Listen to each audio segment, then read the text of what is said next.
Hey, welcome back to Paragliding Banter.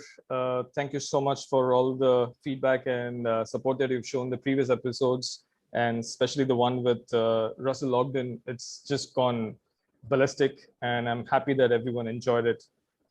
Keeping up the same momentum, I wanted to have someone special again today, and I'm very happy and very relaxed and very chilled out to have my friend here with me today.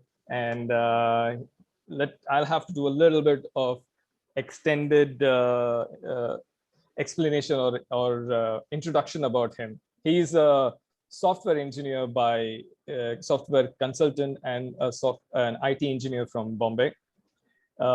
He has a younger brother who also flies, and he's a very popular name in the Indian paragliding circle. Everyone sort of knows him, and the reason for that is that not only does he fly very well, not only has he achieved a lot of accolades in a very short time, but he's also a friend who's always there to help if there is an accident or if there is anyone who needs information or help with flying.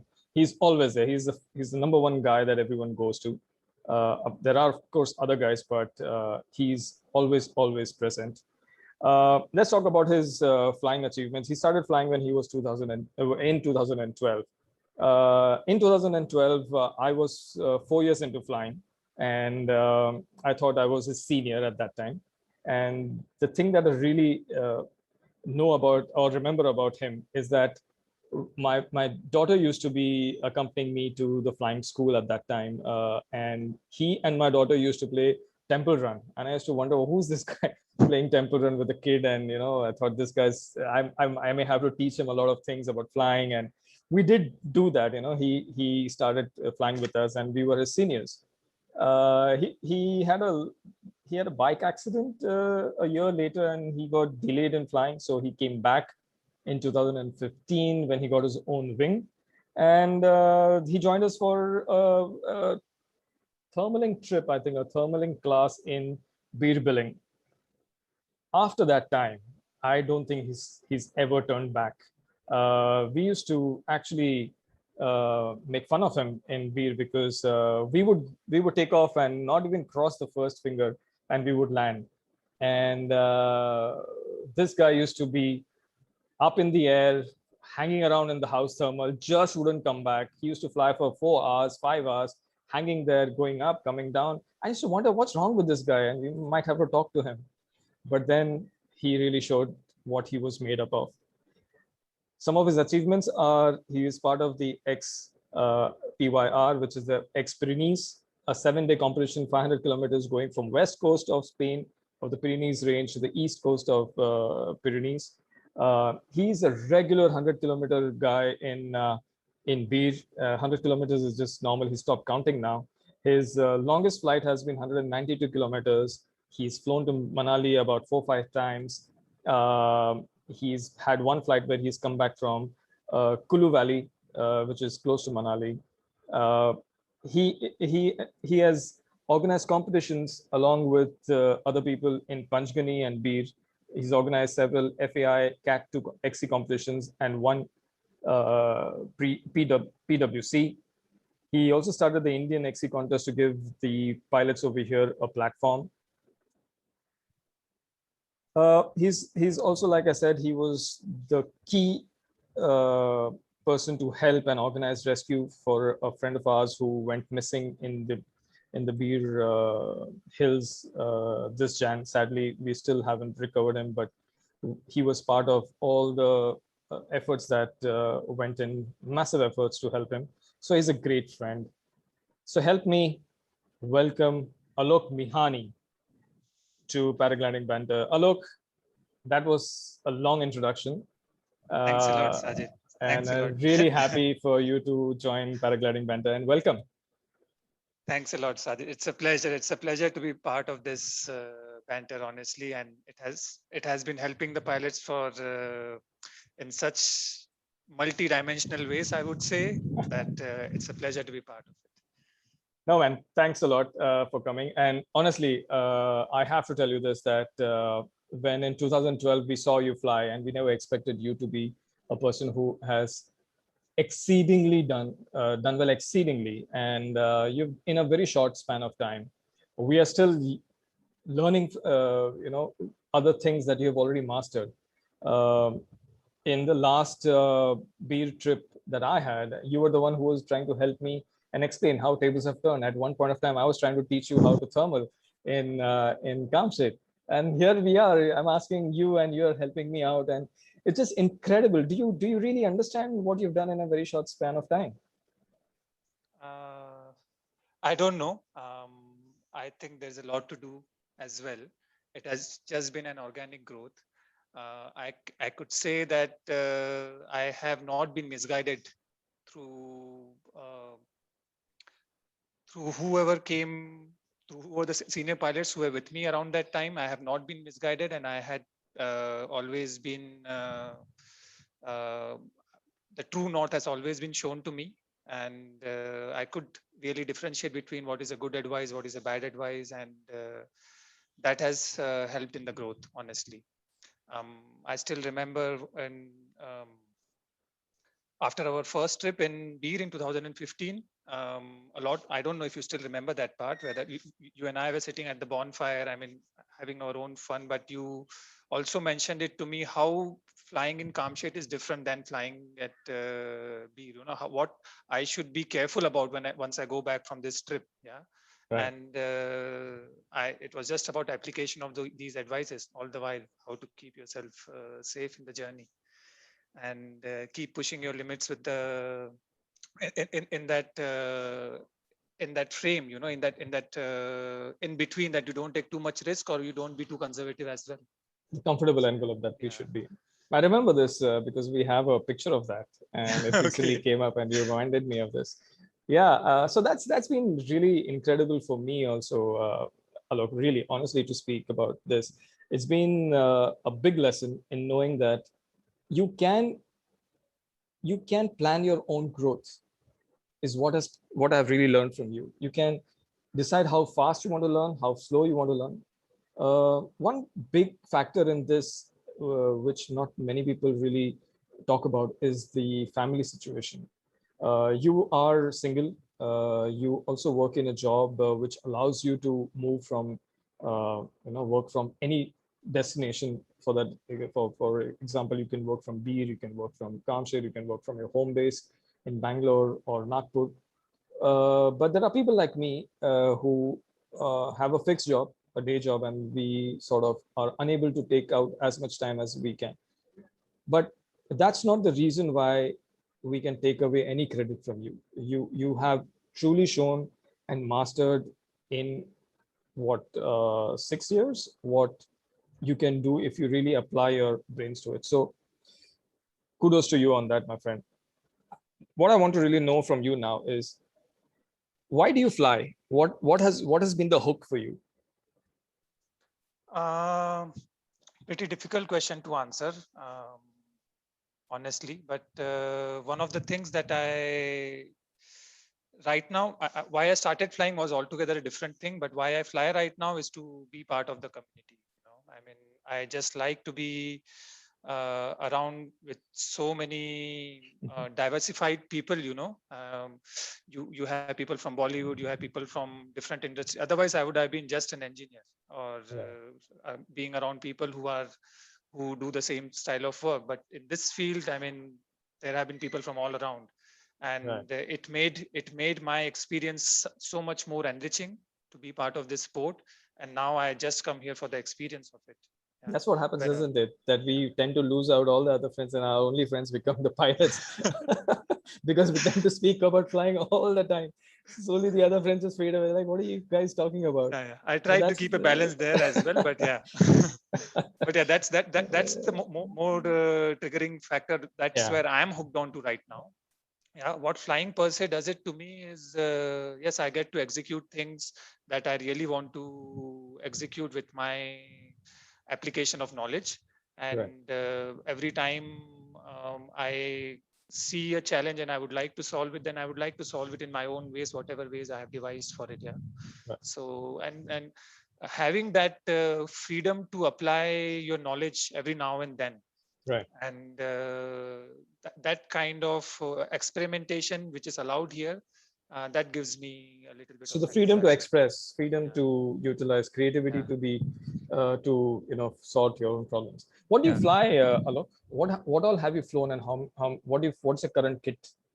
Okay, so I have flown Ozone bus as my first wing. Okay.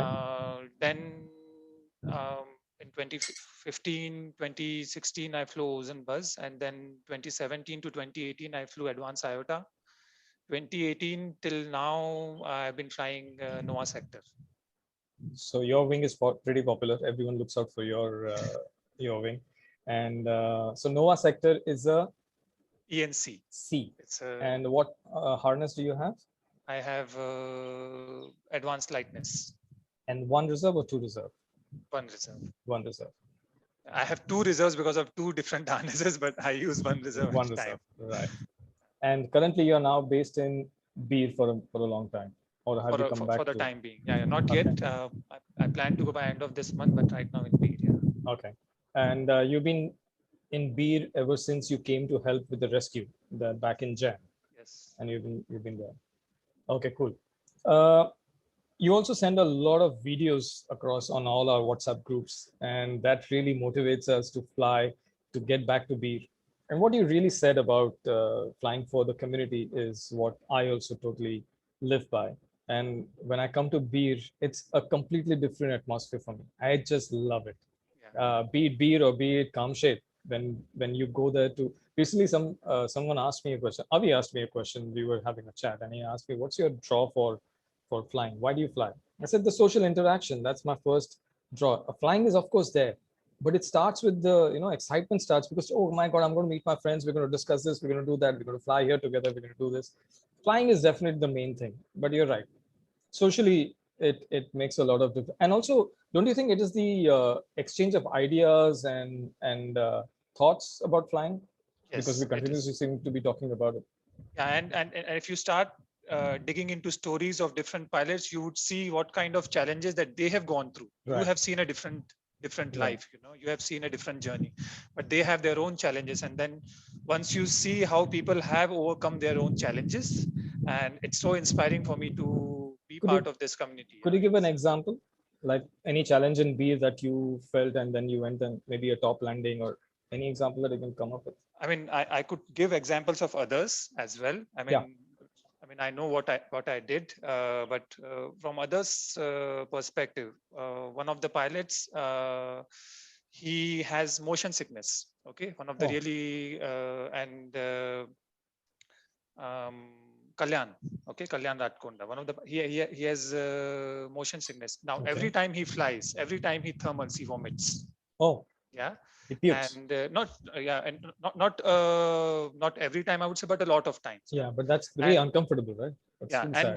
what he does that in order to continue his flying, and if he feels really bad about it, there he'll put his finger, he'll puke it out, and he'll continue his flying. And if I would be in that space, I would just give up. Yeah, I would just give up my flying. And there are many such examples where people are overcoming their challenges and doing what they really love. Right. And this has been a really inspiring part for me. Yeah, for me, in terms of overcoming challenges, I think at a lot of places, wherever I see there is a course correction needed, and it's mostly in the head, I try to overcome that challenge in that way. Yeah. That's an amazing learning, Alok, that you're giving us. You're stating it very simply, but that's really the crux of the matter. That every time we find there is a problem, we need to correct it. We need to think about it. It could be as simple as being dragged at the takeoff. It could be simple as not really getting into the core of a thermal or top landing in beach. There are so many places. I recently saw your video about you top landing on the takeoff. I mean, it looks simple, but I know that it's a thermal trigger.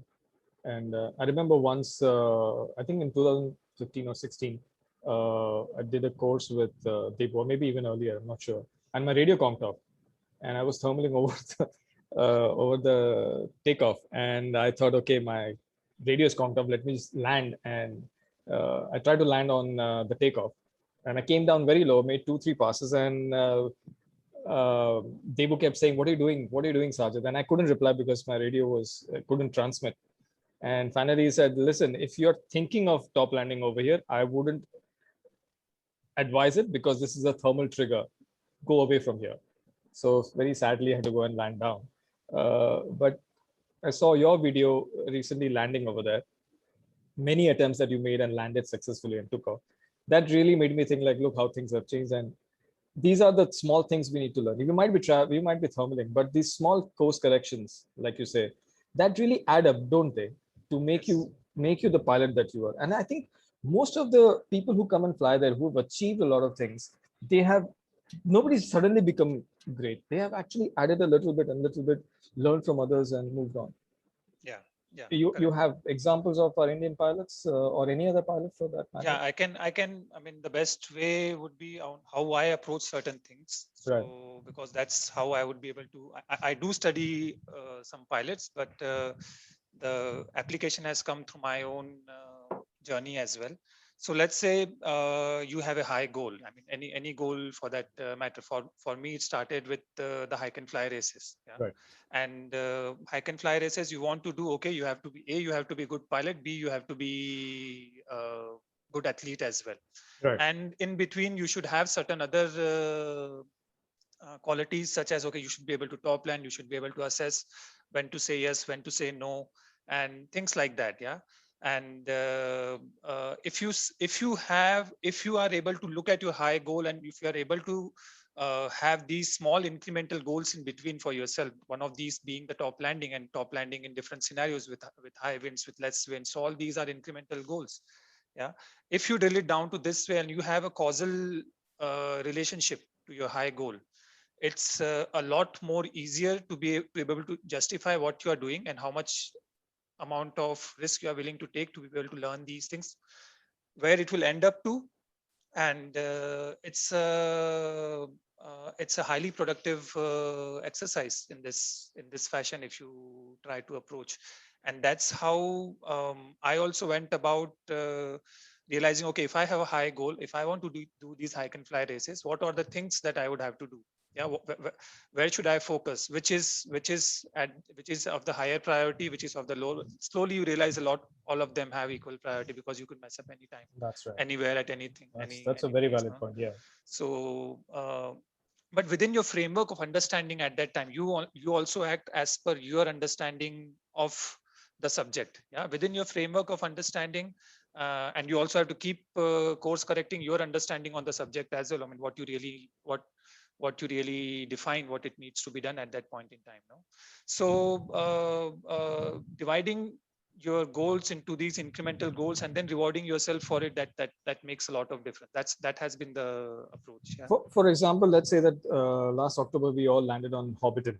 Yeah. Right. It was a very tricky landing. We all came in several attempts, and I think yours was the best landing out of all of that. How was your incremental growth in that? What did you do? This is for our pilots who want to really drill down to really understand it. Yeah. So we all landed for that matter, right? Yeah, we all landed. We somehow landed, but I wouldn't say that was the best landing. I think we managed it because it was a tricky situation. The wind was coming from every direction.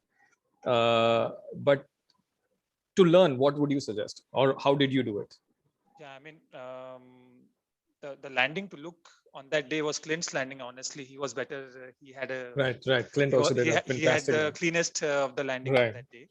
Yeah, but for me, the journey had started since 2015. Right. Since that time, I had been trying to top land and trying to figure out that every top landing has a approach. Yeah, right. And there is one approach. I mean, you could land in 2-3 ways, but there is one approach that in your framework you feel it is. I'm going to pull it off. And it's different from strong winds. It's different for lighter winds. It's different as per the terrains as well. What the wind is doing at that point in time. And after practicing for these many years, I could just choose one of the ways. That okay, I have to come this way. And so the point is that you practiced all of these. Yeah, I keep you practicing. Yeah. actively practice this when you're flying. So even if you think you're going to do 100 kilometers, but that's not the point. Point is that, okay, I can take a break, land somewhere on top in Bir, Yeah. one Yeah. of the places, just to work myself on to learn proper landing in different conditions, and then Yeah. continue with that. Yeah. Yeah. That's a Yeah. that's an amazing. Yeah, I mean, how much distance? I mean, it's a multidisciplinary sport. There are so many. You're not just there to do 100 or 200 kilometers. So you have to do a lot of things in order to pursue your dreams. For example, I had different set of dreams. I'm more inclined towards hike and fly style of flying, or wall beef style of flying. Yeah, I'm learning towards it. I keep putting in efforts to be able to understand for this particular facet what is that I need to do more, and not just to be able to pull off one time, but to have real mastery over it. And It's a good point. So yeah. you try to do it as, so for example, like we would be very comfortable in landing in Kamshit, one of those places. Like we know that terrain pretty well. We spend a lot of time there. Yeah. So we're pretty comfortable in strong winds. We know exactly what Yeah. is how to approach. That sort of helps us in Beer also, I feel, because we're so used to strong wind landings and Yeah. making those approaches. What really changes for us is when there is nil, because that's not our style of flying. Yeah. Because we are always exposed to high wind Yeah. flying. But spending time is basically the crux, isn't it? Yeah. There's no two ways about it. You have to keep on flying. Russell Ogden, in my last podcast, he said he flies every day.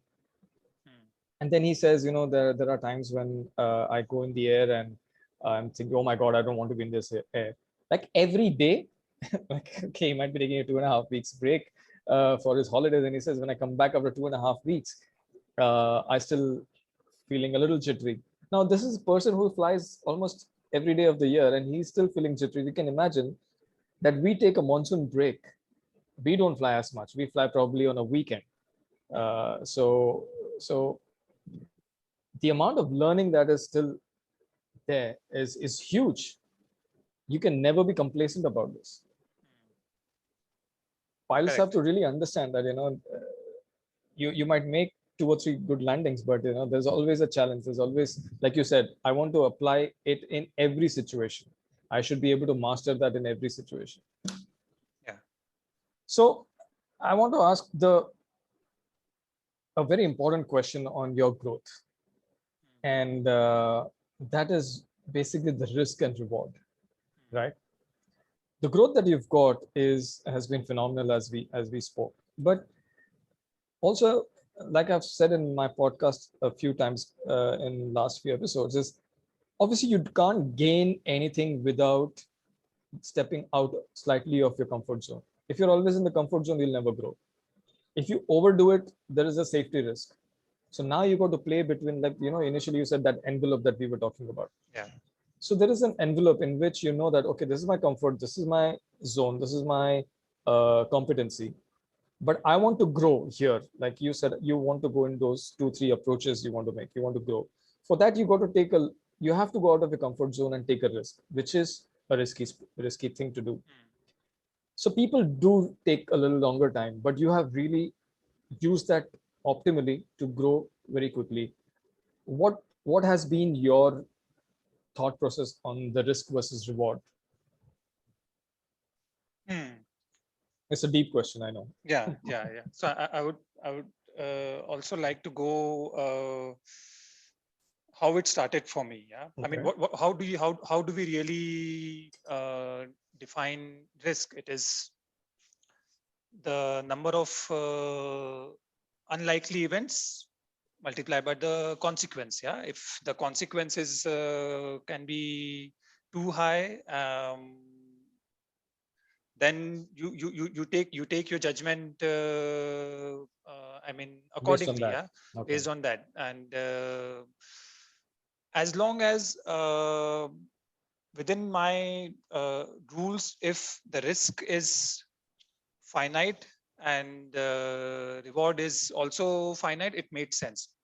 As soon as the risk went into the infinite zone, wherein okay, it's dead, you're zero after that, no. So then those are the kinds of risks that I did not take. I'm willing to bomb out. I'm willing to take such risk where I would look for an efficiency and I would try to skip ridges, and but I would not try to put myself in situations where if it could go wrong, it would threaten my life. Yeah, and that's the risk to reward how I look at this aspect. Now, being you, of course, you have to be disciplined in certain aspects when you are dealing with risk all the time. But being too disciplined also locks you in a framework. Yeah, being too flexible also. I mean, if you are at end of spectrum anywhere, yeah, excess of anything is bad. My dad used to say this. Yeah, excess of anything is bad. So that finding that line in between, or not that line, there's a good band in between, yeah, and keeping that always in check, that you are not being too conservative all the time, or you're not being too risky all the time. Yeah, because the problem in this space is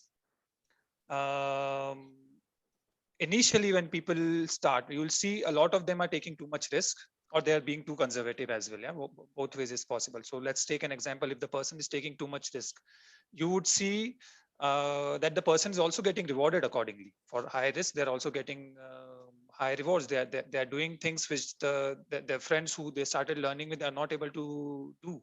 Yeah, but one day they are going to hit the spiral. Yeah, or they're going to hit something really bad that they cannot handle. It is now, because they have been taking a more number of risks, they have been exposing themselves to more number of events. Yeah, Right. if you expose yourself to more number of event, the chances of it going on the other side also increases.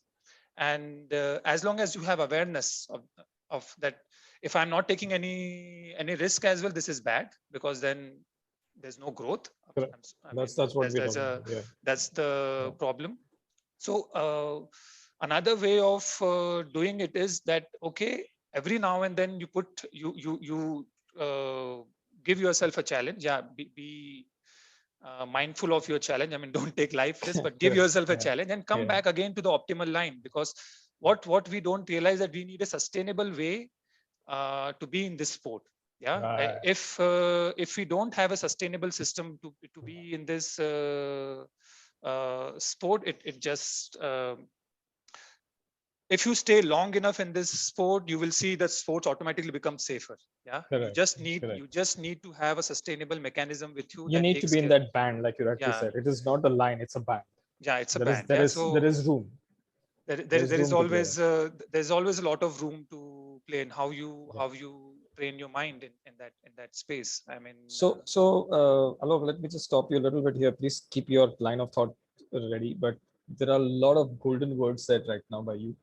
There's a lot of learning. I hope people really realize that. I didn't want to disturb you in that, but you said a lot of important things. First of all, what I've realized in all this podcast that I've done, I've spoken, I've had the privilege and honor to speak to some really amazing people who have achieved a lot of things. You know, what has really come across is humility.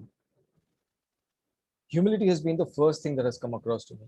To people who have achieved a lot of things, be it Jockey, be it Russ Ogden, be it my friend, our friend Wiz, or anybody who I speak to. Uh, what you just said is also there's a lot of humility. Like, you don't mind bombing out. There is no ego involved. yeah, We keep ego aside, and we go along a line, and we know that, okay, the weather is not good up ahead. Let me bomb out. I don't want to take a risk and go into that situation, or I'm unable to manage this thermal. It's yeah, too much for me.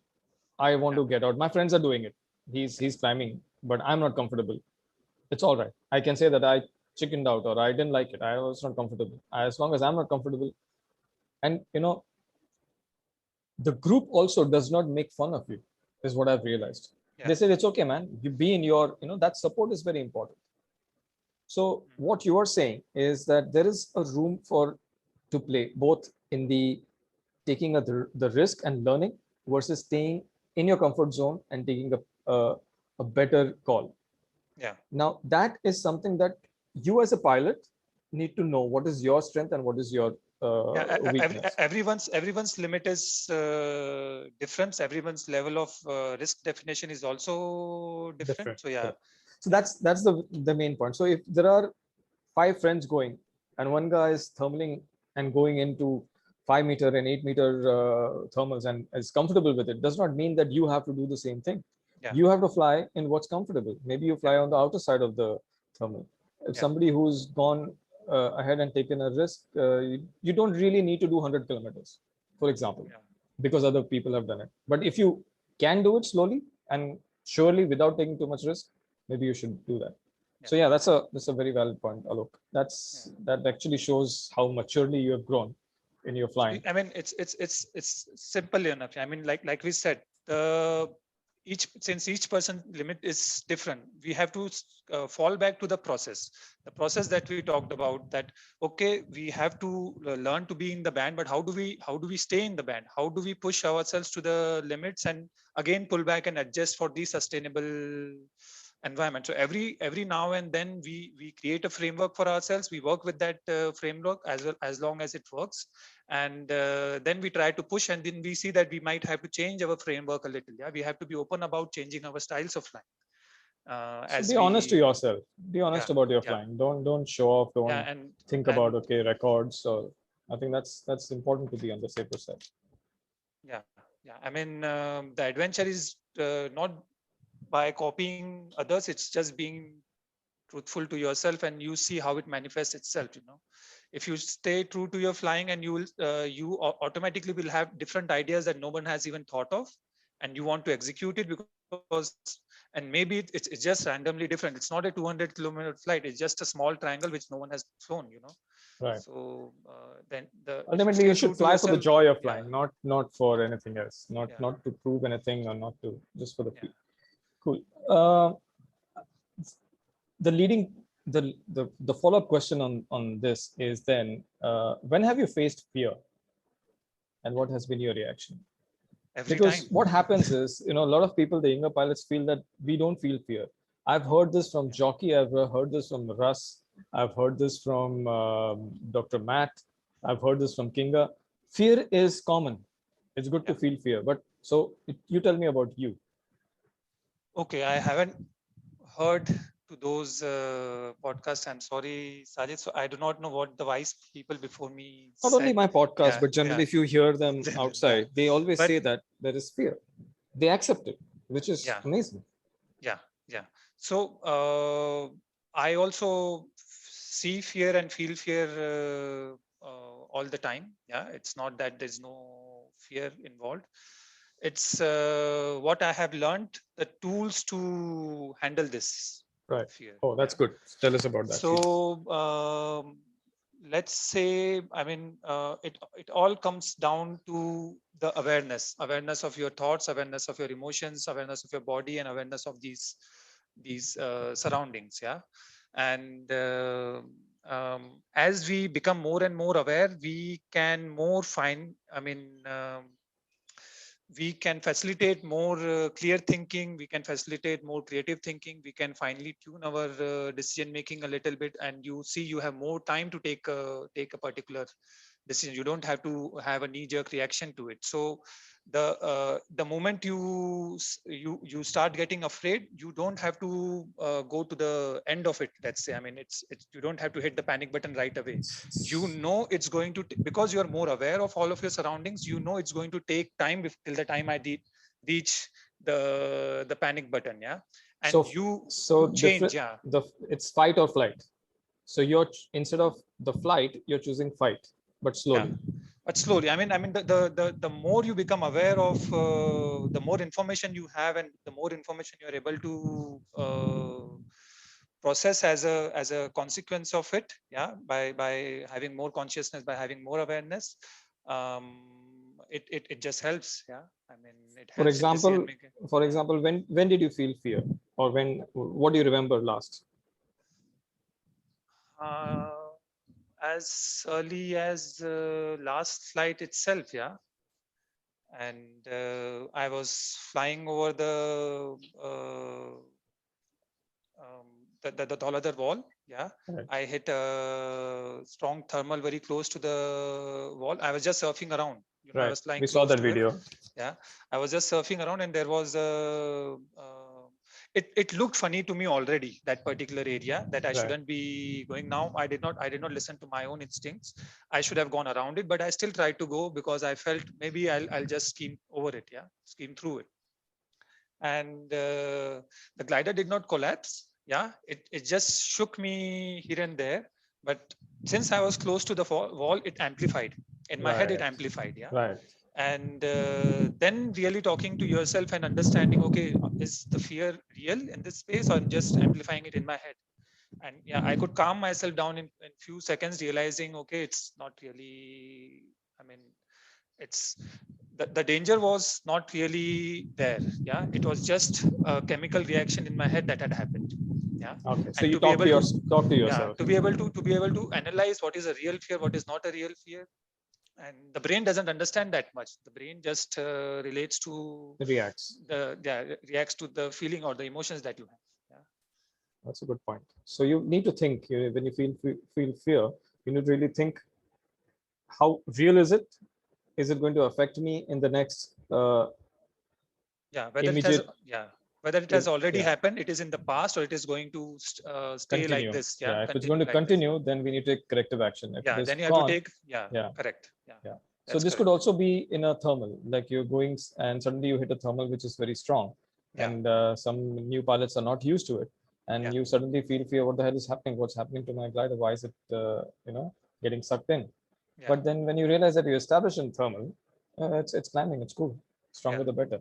yeah, Some people actually thrive to get into a turbulent flying. yeah, If you remember. yeah, yeah, yeah. Yeah.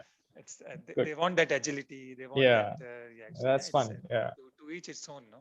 Yeah. So that's something that is common with everyone. Fear is good, and how you deal with it is what makes you push that limit and move to that band in which you want to grow. So that growth band is something that also includes fear, but Yeah. the absence of fear also does not make you grow anywhere. So you need to work on whether you actually want to grow or not, and how much you want to grow in that. Yeah. Awesome. So let me ask you a question about SIV then. Have you done an SIV? How many times have you done an SIV, and what have you liked about it? Yeah, I have done SIV 3 times so far, and Okay. Every time it had been a different experience, because you learn. First of all, you're doing something new, something different Right. that you don't necessarily do. But the thing that it does is it prepares your mind Right. that what worse can happen, and it's not really the end of the flight. You can still have certain tools to get out of most of the situations. Right. And if you also are increasing your envelope by doing these SIVs regularly, yeah, the first SIV you're only going to learn a little bit. Yeah, the Right. second, third, the more you practice, the better you get, and the more confident you get, the more you are able to pull off in your flights, whatever you want to do. Yeah, you're more comfortable with it.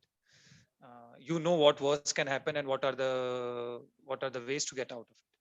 I think first SIV you just do as per instructions and just feel Yeah. it. Second and third time onwards, you want to do things That on you demand. feel, On that demand. you And that you want are to in focus control on. of. Yeah.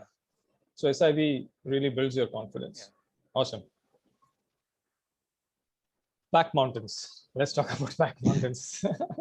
They look just amazing. So back mountains in Beer. Just for our listeners, when we spoke about Hobbiton a few minutes ago, it's you can Google that. It's in Beer. It's one of the ranges where we stop. It's called the Hobbiton Landing, and it's got some places for people to rest in the night. I guess there are some huts built over there, and people land. So if you want to figure out what we were talking about, then you Google Hobbiton, and we are now talking about the back mountains of Beer. And in fact, I had this chat with Kinga, and she does this back mountain flying and does wall bit, and she was saying that you shouldn't fear. You should just go first to the after Hanuman Tekri, the one on top of the takeoff, go to the first thing behind, cross that, see how you feel, come back. That's how you build up your back mountain. Tell me your back mountain, sorry, flying experience. I think it was the similar for me. I started the same way. I mean, what I would say that it automatically comes to you. Yeah, when you feel really comfortable within yourself to be able to do it, it automatically comes to you. You just have to be at it. Yes, of course, you have to be mindful of whether you are being too conservative or you are being too much. You are taking too much of risk as well. Yeah, you have to. Also, I mean, the definition of risk also changes. No, for all of us. For example, a lot of people doing the same thing, yeah, it automatically wires your mind in a way saying that, okay, this is this is, I can also do it, this is not too risky. So many people can do it. If so many people have been doing it, yeah. And but that's not true. That's not true, because the risk still remains the same. You still end up landing in the back mountains. It's a 2 or 3 day walk. Sometimes you don't even make it back. Yeah. So the risk is still the same, but however, how it functions in people's mind is very different. Yeah. If a lot of friends of all of us are discussing, suddenly people feel, yeah, I can also do it. Yeah. And they would do 1 odd days when the days are perfect, and they can put themselves into situation. It's also about choosing the right day, when to do it, when not to do it. Maybe initially go with friends if you want to, and see whether you can handle the magnitude of it. Yeah. Right. And if I remember my heart pumping up and down in the initial days. Yeah. And even until 2017, I think it was the same. What's the difference in the thermals between the front part and the back mountains? I don't think there's any difference in the thermals. Yeah, it is just it is different with respect to decision making. Right. There are valley winds at some places that you have to be aware of, and how would you like to fly, and do you have the knowledge of how to go about these valley winds at certain places, and more or less, if you know. If you are flexible enough in your mind that you might have to change your style, whatever you've seen in front, and they could be completely different. What happens is, after you've flown long enough in the front mountains, you've seen many different scenarios. Right. So even if you go over the back and the scenario changes for you, you are able to adapt accordingly. Right. Yeah. Right. And it's the problem is if you go too soon and you see a new event over there. Right. And you do not know how to get out of it. Right. And so fly more in the front, get used to beer flying, get used to different situations before you head out. Yeah. And not only in beer, anywhere you fly more, there's a lot of flying happening. It just prepares you for different scenarios, because over there's no help. You are on your own. Right. If anything happens to you, God bless you. Yeah. Yeah, we've seen that. Yeah, sadly. Good, but was it the route is absolutely scenic, right? Mind blowing, like the videos I've seen. Yeah, crazy good, and huge mountains compared to the front part. Yes, I mean, you feel so small, you know. I mean, it's never for me. I think it will be never enough. I will never be able to finish the back mountains. Yeah. And I don't want to. It's just you choose the right days to go, just to enjoy your time with friends over there. Right. And one of the activities that we do is we don't go alone as well. Right. Definitely. Yeah. It wasn't the case earlier, I would say. I've also learned with experience past few years. Now we don't go alone. We know how important it is to have someone around. Right. Yeah. And also, yeah, go ahead. It just gives that one level of stability in your safety in your head, that there's someone around. That I'm not being you can get hypoxic as well at some places, and if you are not confident of your decision making, of course someone around is going to really help you out.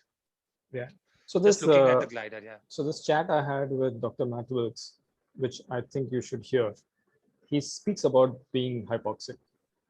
over 4,000 meters or 5,000 meters. He says that if you were to climb 5,000 meters, you would feel hypoxic because you're converting your energy into climbing. So your body requires more oxygen. So that's why you feel the need for the oxygen. But in paragliding, we are not using that much energy. We're just simply climbing.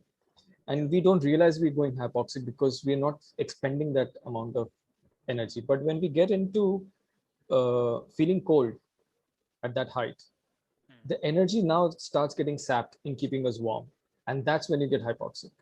So these things are just amazing to learn, and knowing that you fly at those heights when you go in the back mountains is something that one should be aware of. Yeah, yeah. And I remember asking you a question. I think you were at 5,000 or 6,000 meters, and I said, "How are you flying like this? Why are you not feeling hypoxic?" And you said, "Really, I didn't feel anything." Yeah. Because you didn't realize. Maybe I was hypoxic. I didn't know. Yeah, you didn't know you were enjoying. You were in a trance. Yeah. Yeah. Any fun stuff that you remember in Beer? Anywhere, forget Beer. We've spoken too much about Beer. What about Kamshet, Panchgani? Anything I funny think, that has happened? I have think- seen a you've seen that video of the vulture, the Griffin vulture going into that Russian pilot, yeah. right? Yeah. But have you, if you remember, I think you were also there, that we saw a glider go into a donkey. Do you remember what happened? No, I don't remember. So we were at the takeoff, and this the winds changed from the east. So this guy was trying to take off from the backside of the takeoff, the valley, right? So he thought he'll make it, but the winds were not that strong. So he tries to take off, and there are these cows and donkeys grazing over there, and he goes straight into a donkey. Now the lines are all over the donkey, and we are like hoping this donkey should not move. And the donkey tries to move a little bit, and then he just stays at one place, and then they get the lights out of.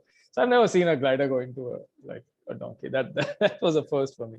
So a lot of things happen in Beat. Yeah. Anything you remember?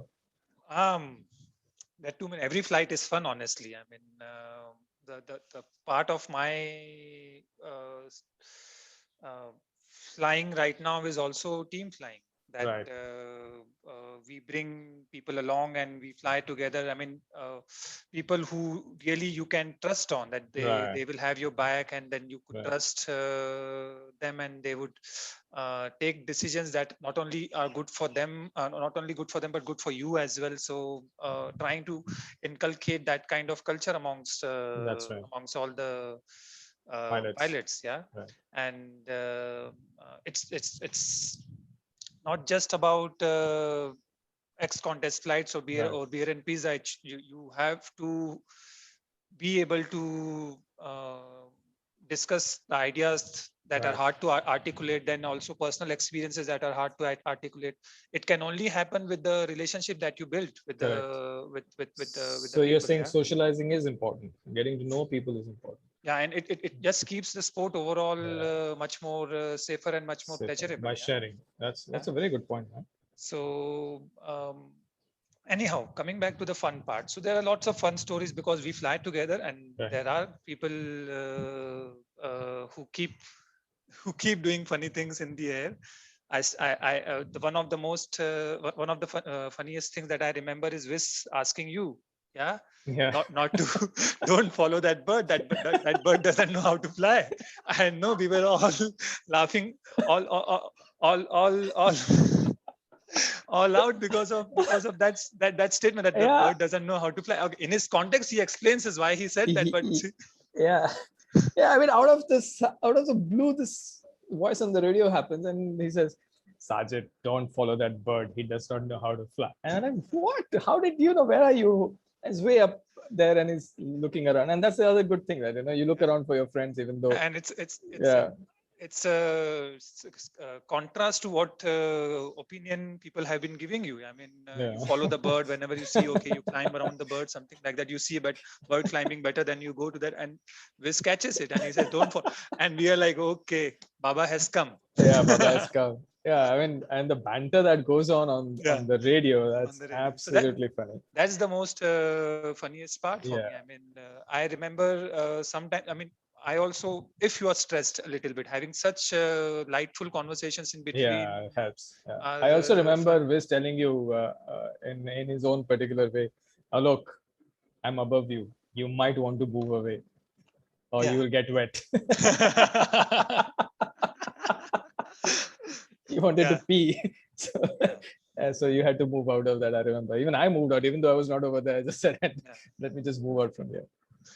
Yeah. Correct. And also when we land and in the evening when we all catch up together, that's fun too. So we have seen a situation, a very unfortunate situation this Jan when one of our friend has gone missing. So just for information for everyone else, there was a massive search organized, and including a lot of helicopters and paragliders, PPG powered paragliders, and lots of teams going up and down. Sadly, we have not been successful in tracing or finding out what actually happened. That has built up a momentum of making sure that everyone who flies within a safety zone, which should be second nature to us. But we realize that a lot of people are not flying with in reach or the spot. What do you have to say about that? I know that you fly with one. I know that lots of people who are regular flyers fly over there. What do you think about that now in terms of our team and all the efforts that you put in, sadly? Yeah, I mean, if you want to go on a topic of how the search went about, then it's a separate topic altogether. We can do it some other time. Yeah, let's do that some other However, time. But it's sad. He was our friend when we lost. Yeah. However, with respect to the maturity of overall community towards how they see this sport, and how they want to or how they want to perform this sport. That's where I feel we lack our maturity a lot as a community. Okay, let's get back to an interesting topic. I want to ask you two things, which are very important things. And these are things which I feel in my paragliding podcast experience is generated a lot of interest. And this is what actually people want to know. The first one is thermaling, right? What is your... See, what I've figured out, Alok, you're laughing or smiling right now, but what I figured out is thermaling is unique to everyone. Yeah. We all understand the concept, but we approach it and learn it and apply it in our own way. We all climb in a different way. We all will climb up to that level. Some might go up fast, some might come up a few seconds later. But our understanding, our style is unique. So I want to know what your style and what your thought process on thermaling is, how you approach it. And second, how do you find the lines, the good lines to fly? What does one have to look for? So I want to hear about these two things. Okay. I'm not an expert in both these topics, but I will try to at least share my way of doing. Your view. So I understood, like you said as well, that thermaling is something that not many people, I mean, I don't know if there are enough people who can teach you. Yeah. Right. I mean, they can give you a general theory, they can tell you general set of things, but if you want to get really good at it, you have to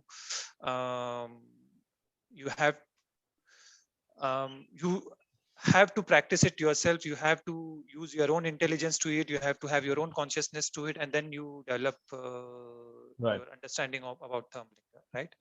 And I learned a lot through whatever feedback or things people have been talking about. Yes, I reviewed a lot of my flights as well, where I'm getting out of the thermal, getting inside the thermal, all those things.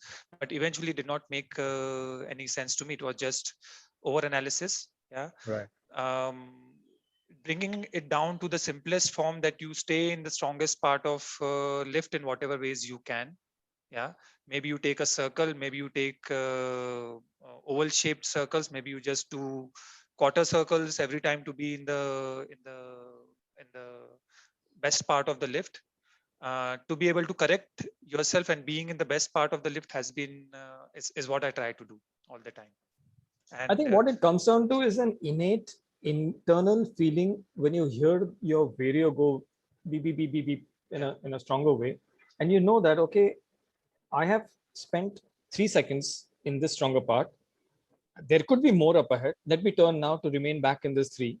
And there is an internal thing going on, a feeling. I don't think it's actually a calculation or the way they teach you in books. Go straight here, then you turn right and you touch the edges of the thermal. But it's just a feeling that, okay, I will turn right. And if the beep continues, okay, I'm somewhere in a good thing. I've completed one circle. So maybe I should widen this, or that's what's come to me now. Like, it's a flow. It's just a feeling. And if I feel it's going out, I tighten the circle and try to. Sometimes it's inefficient because there is a little dive there, but eventually it comes down to that is what I feel even you're trying to tell me.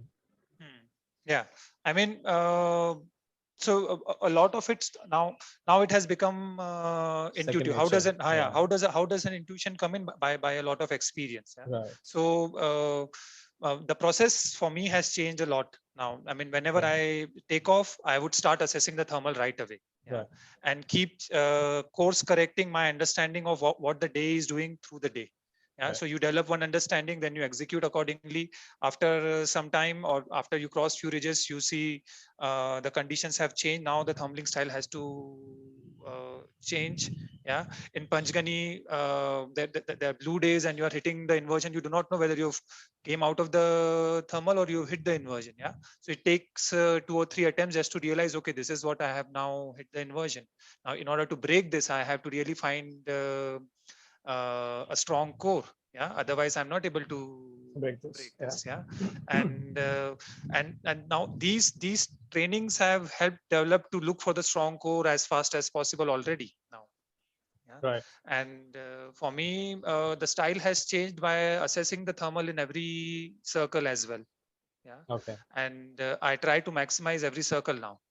And I want to spend as less time in thermaling as possible, and just keep pushing away. And okay, so you're saying that you want to climb as fast as possible and start gliding away. Start glide. Unless I'm waiting for a friend, that's a different thing. And what do you do? What? So there are two things that you told right now, and just for explanation, that when you take off, you find a particular condition where you are thermaling in a particular condition. 4 ridges away, things have changed. What does that change? Now maybe so earlier you were taking a decision that about 2600 things are a bit rough. Right. So I would change my strategy and just fly below 26. I don't want to stress myself unnecessarily. Right. As long as I'm able to, if I'm in the distance mode on that day, right. then I would fly. The distance is the main criteria, not high enough. Right. So I would stay less than 2600 for till the time I don't find, then I reassess it. Maybe after 4 ridges, I will try to climb 2600 again and see if the roughness is still there or not. And if it is not there, oh, now I can change the strategy. Now I have given myself an opportunity to use a different option. Always, if you have multiple options, I try to choose whichever is the easiest at that moment. Whichever is least stressful for me. And there are always multiple options. Right. And this now makes sense. Like, so people who are listening, the younger pilots who want to probably find out, they now understand what you're trying to say, but how to adapt to the new condition as you go ahead and decisions to make. So you rely on your vario a lot? Yes. I mean, in the weak thermals, it's less of vario and more of feeling. Because I still have a feeling that vario's lag is a little. There is a little bit of lag. In the strong, it doesn't matter. Whichever takes over, I let it take over. And in an inversion, when you're bumping against an inversion and your glider is collapsing or just losing energy, and then you're flying around, how do you find? What's your optimal strategy to find a strong core around? To shoot out of that. If there's a lapse in concentration, let's say, and I am not able to, I'm I'm just getting banged around by the inverted wall. It's just going here and there. So at that moment, I also recognize, I also have my awareness. Okay, maybe I was not focused enough. I had a strong thermal, but I did not really bank on. So I'll give it another try. Yeah. Right. I'll give it another try, and with this time with more focus, and try to break the inversion. If the result is still the same, yeah, and then maybe I will conclude whether it is whether it's even possible to break the inversion today or 10%. not. Yeah, Right. I'll give it 3 tries before, or maybe not at the same place, maybe at different places, because sometimes if consistently you're getting hit Bumped by a around, wall at yeah. 26,2700 consistently, you know now that at all the places is 26,27. Yes. So you've concluded in your head, okay, the inversion, you've hit the inversion. Right. So then there are ways to break the inversion. You find a higher trigger point, or you find a strong core, something like that. Yeah. And then you try to execute accordingly. Correct. And whatever works in this way, you have to be flexible enough to be able to change To move around strategy. and Yeah. change. Yeah. In B, the easiest has been just go for the higher trigger point. Higher, In yeah. Panchgani, the easier thing has been to Look around. find a stronger core. Yeah. Yeah. And yeah, Awesome. That's Panchgani is different. Panchgani is very Yeah, different. you Yeah. bounce So around a lot. yeah, if you fly different places, Yeah. I mean, not just so between Panchgani and Bir, we fly a lot, Right, yes, right. because we are in India. But if you fly a lot of places, a lot of understanding comes about the different natures of thermals as well. So and it builds in your instincts then. Where else have you flown outside of India? So Pyrenees is something in Spain you've done. Yeah, yeah. Where else have you flown? The French side of the Pyrenees as well, Spanish side of Pyrenees, Ager in Spain, then Piedrahita in Spain, in Italy as well, Levico in Switzerland a little bit, in couple of weeks in Switzerland, yeah. In Macedonia, I had flown for about a month, in Nepal as well. Okay. So all around wherever it was possible, and the good thing was, like I said during the initial when we started our talk, yeah, that I had been guided well.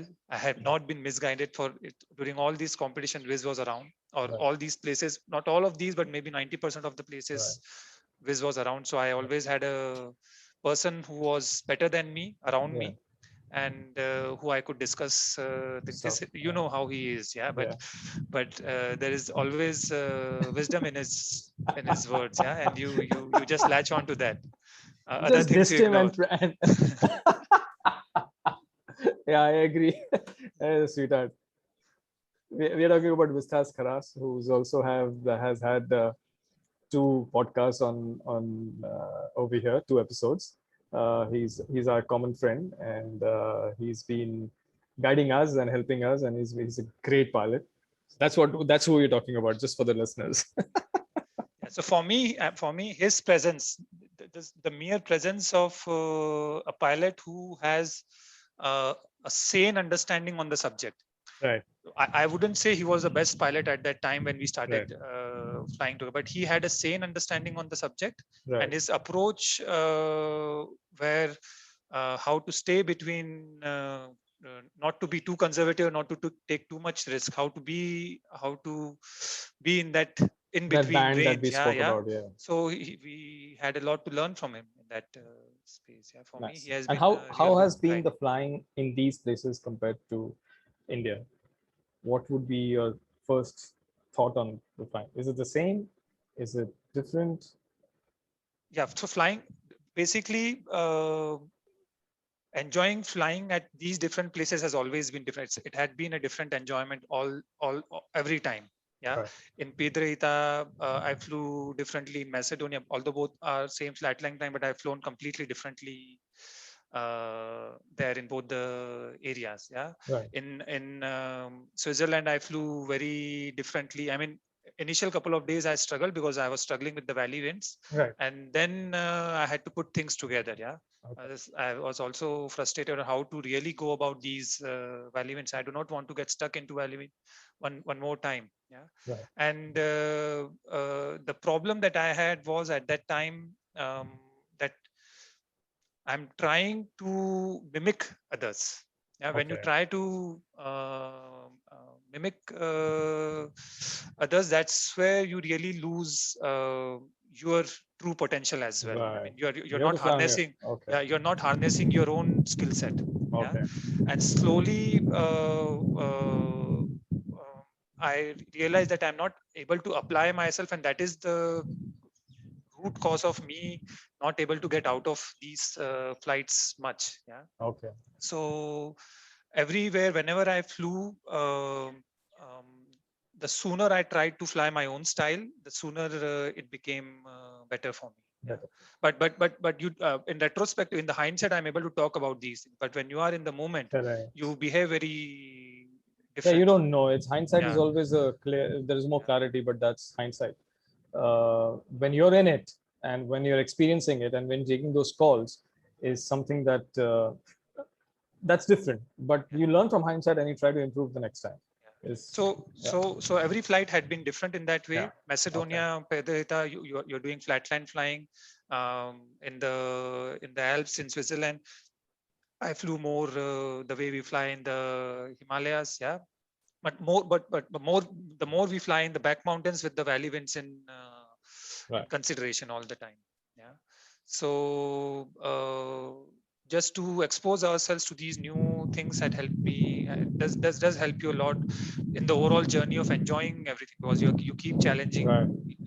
yourself in different ways. Yeah, yeah. Awesome, Alok. I think we have spoken for more than an hour, 15 That's it. minutes Yeah. now. So I think we should not torture our audience more.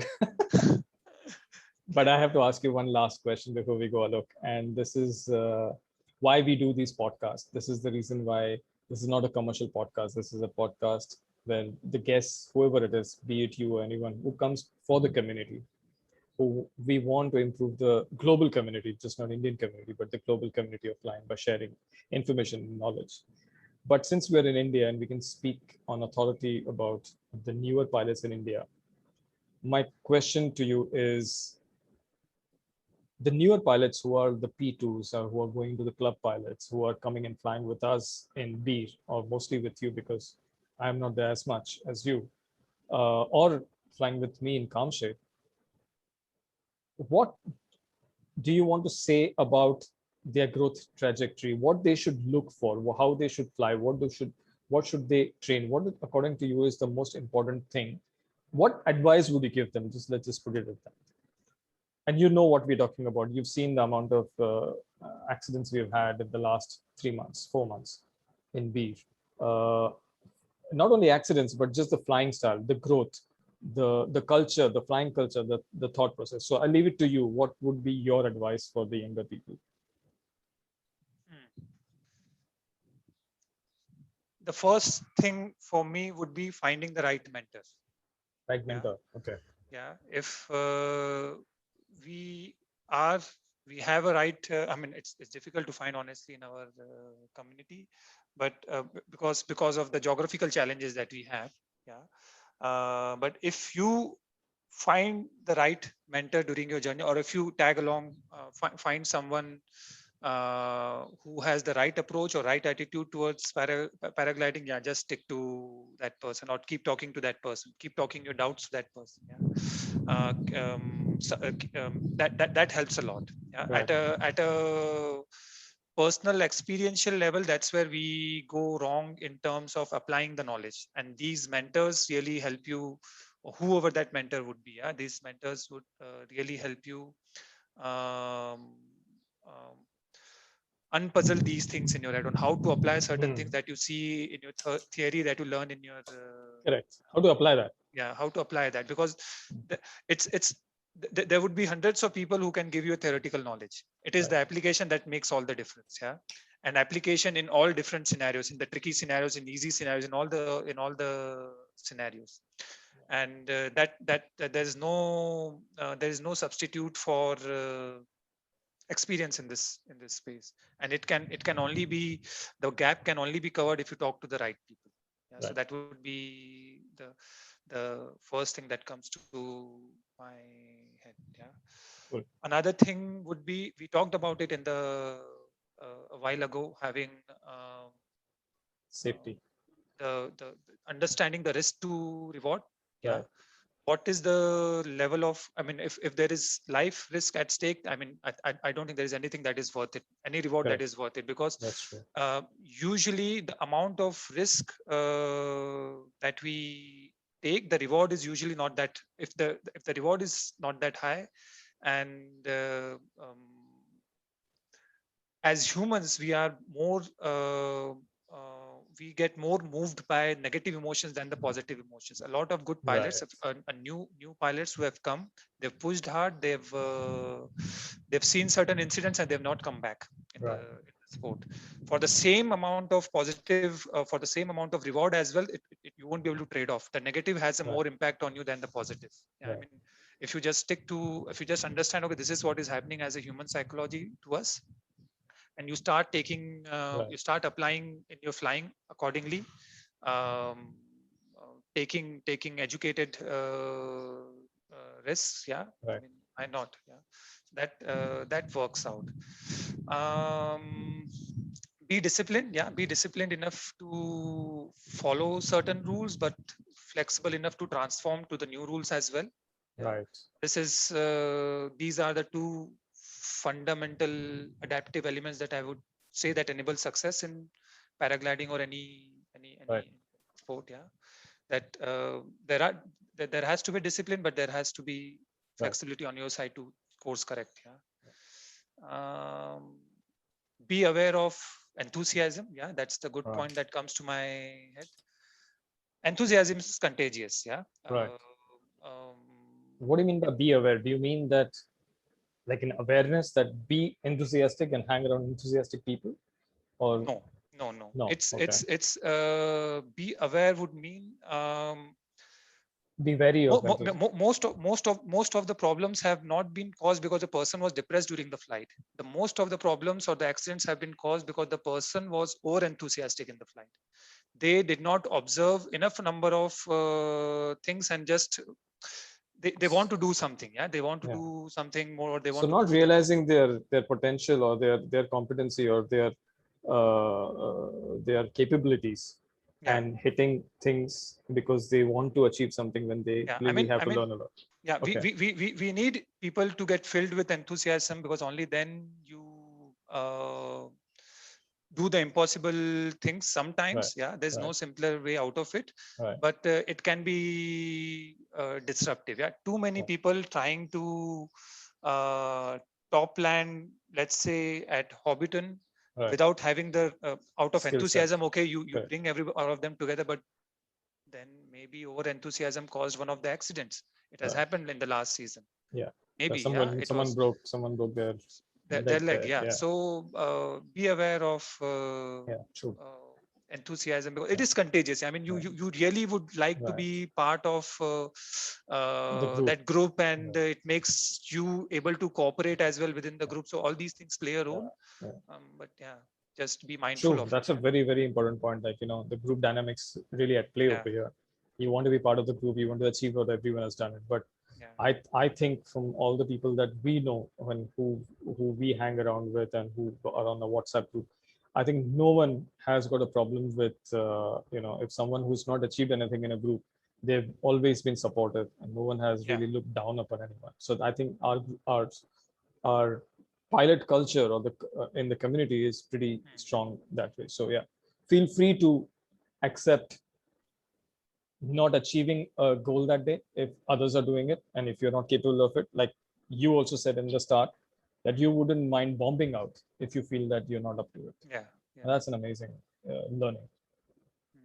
And another thing would be, what how do you judge whether the, I mean, we don't really have the right definition of what is a successful pilot, honestly. Yeah, who is a winner or who is a loser? I mean, people look at certain things to be to able to define what is a successful or who is a successful pilot.